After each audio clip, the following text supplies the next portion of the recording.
നേരിടാൻ ശത്രുവിന് എല്ലായ്പ്പോഴും അതിർത്തി കടന്ന് വരേണ്ടതില്ല. ചിലപ്പോൾ യുദ്ധം തന്നെയാണ് ഒരു രാജ്യത്തിന്റെ സമ്പദ് വ്യവസ്ഥയെ അകത്തുനിന്ന് തളർത്തുന്നത്. ഇന്ന് ഇസ്രായേലിൽ ഉയരുന്ന ഏറ്റവും വലിയ ആശങ്കയും അതുതന്നെയാണ്.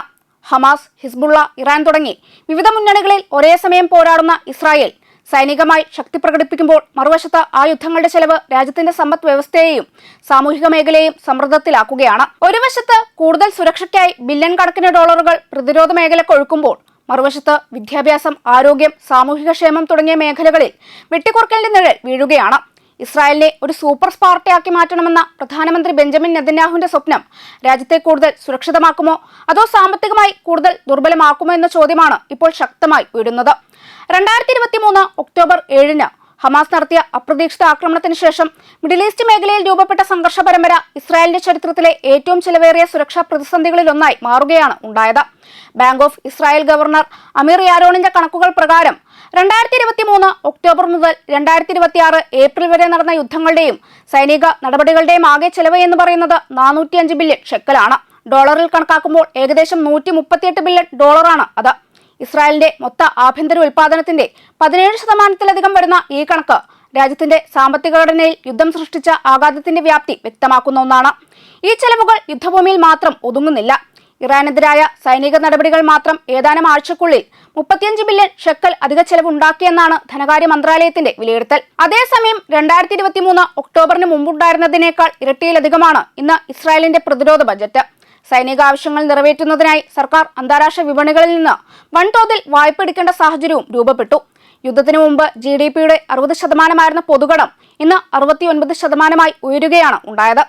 യുദ്ധത്തിന്റെ സാമ്പത്തിക പ്രത്യാഘാതങ്ങൾ സാധാരണ ജനങ്ങളുടെ ജീവിതത്തിലും വ്യക്തമായി പ്രതിഫലിക്കുന്നുണ്ട്. നികുതികൾ വർദ്ധിച്ചു, സാമൂഹിക സുരക്ഷാ സംഭാവനകൾ ഉയർന്നു.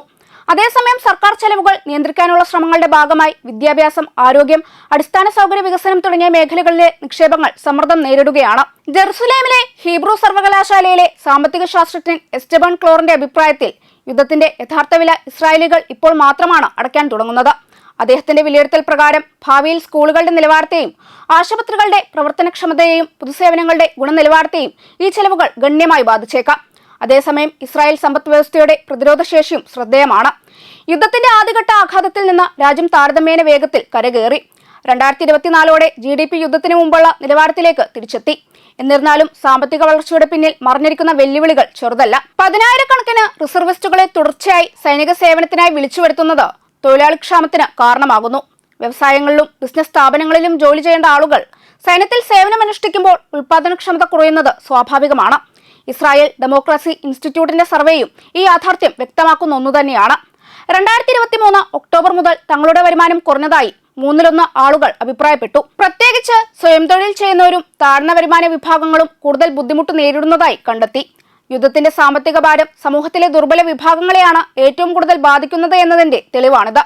ഈ സാഹചര്യത്തിലാണ് ഇസ്രായേൽ ധനകാര്യ മന്ത്രാലയത്തിന്റെ ചില ഉദ്യോഗസ്ഥർ ട്രോമ എക്കോണമി എന്ന ആശയം മുന്നോട്ട് വയ്ക്കുന്നത്.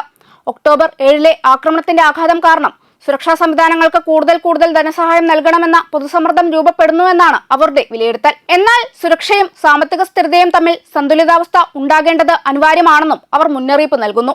എന്നാൽ പ്രധാനമന്ത്രി ബെഞ്ചമിൻ നെതന്യാഹു ഇതിന് തികച്ചും വ്യത്യസ്തമായ സമീപനമാണ് സ്വീകരിക്കുന്നത്. അദ്ദേഹത്തിന്റെ കാഴ്ചപ്പാടിൽ മിഡിൽ ഈസ്റ്റിലെ മാറുന്ന സുരക്ഷാ സാഹചര്യത്തിൽ ഇസ്രായേൽ കൂടുതൽ സ്വയം പര്യാപ്തവും കൂടുതൽ സൈനിക ശക്തിയുള്ളതുമായ ഒരു രാഷ്ട്രമാകണം. അതിനാലാണ് അദ്ദേഹം ഇസ്രായേലിനെ സൂപ്പർ സ്പാർട്ടയായി മാറ്റണമെന്ന് പ്രഖ്യാപിച്ചത്. പുരാതന ഗ്രീസിലെ സ്പാർട്ട നഗരം പൂർണ്ണമായും സൈനിക ശക്തിയെ കേന്ദ്രീകരിച്ചായിരുന്നു ഉണ്ടായിരുന്നത്. അതുപോലെ തന്നെ സുരക്ഷയെ ദേശീയ മുൻഗണനയുടെ കേന്ദ്രമാക്കുന്ന ഒരു ഇസ്രായേലിനെയാണ് നെതന്യാഹു വിഭാവനം ചെയ്യുന്നത്. ഈ ദർശനത്തിന്റെ ഭാഗമായി അമേരിക്കൻ സൈനിക സഹായത്തെ ആശ്രയിക്കുന്നത് കുറയ്ക്കുകയും ആഭ്യന്തര പ്രതിരോധ വ്യവസായത്തെ ശക്തിപ്പെടുത്തുകയും ചെയ്യുകയാണ് ലക്ഷ്യം. അടുത്ത 10 വർഷത്തിനുള്ളിൽ 350 ബില്യൺ ഷെക്കൽ ദേശീയ പ്രതിരോധ വ്യവസായത്തിലേക്ക് നിക്ഷേപിക്കുമെന്ന പ്രഖ്യാപനവും ഈ തന്ത്രത്തിന്റെ ഭാഗമാണ്. എന്നാൽ ഇതിന് വലിയ സാമ്പത്തിക വില നൽകേണ്ടി വരുമെന്നാണ് വിമർശകർ ചൂണ്ടിക്കാട്ടുന്നത്. ഇതിനോടകം തന്നെ വികസിത രാജ്യങ്ങളിൽ അസമത്വം കൂടുതലുള്ള രാജ്യങ്ങളിലൊന്നാണ് ഇസ്രായേൽ. ഏറ്റവും പുതിയ കണക്കുകൾ പ്രകാരം ദാരിദ്ര്യരേഖയ്ക്ക് താഴെയുള്ള കുട്ടികളുടെ അനുപാതം ഉയരുന്ന പ്രവണതയാണ് കാണിക്കുന്നത്. സുരക്ഷയ്ക്കായി ചെലവഴിക്കുന്ന ഓരോ അധിക ഷെക്കലും വിദ്യാഭ്യാസത്തിനും ആരോഗ്യത്തിനും സാമൂഹ്യക്ഷേമത്തിനുമായി ചെലവഴിക്കാനാകാതെ പോകുന്നു എന്നത് ഒരു യാഥാർത്ഥ്യമാണ്. ഇസ്രായേൽ ഇന്ന് ഒരു നിർണായക വഴിത്തിരിവിലാണ്. ഒരു വശത്ത് സുരക്ഷാ ഭീഷണികൾ നേരിടുന്നു, മറുവശത്ത് സുരക്ഷയുടെ പേരിൽ തുടർച്ചയായി വർദ്ധിക്കുന്ന സൈനിക ചെലവുകൾ രാജ്യത്തിന്റെ സാമ്പത്തിക ഭാവിയെ തന്നെ ചോദ്യം ചെയ്യുന്നു. സൂപ്പർ സ്പാർട്ട എന്ന നെതന്യാഹുവിന്റെ സ്വപ്നം ഇസ്രായേലിനെ കൂടുതൽ ശക്തമായ രാഷ്ട്രമാക്കി മാറ്റുമോ അതോ യുദ്ധത്തിന്റെ ഭാരം സമൂഹത്തിന്റെ തോളുകളിൽ അസഹനീയമാകുമോ എന്ന ചോദ്യത്തിനുള്ള ഉത്തരം വരും വർഷങ്ങളിലാകും ലോകം കാണുക.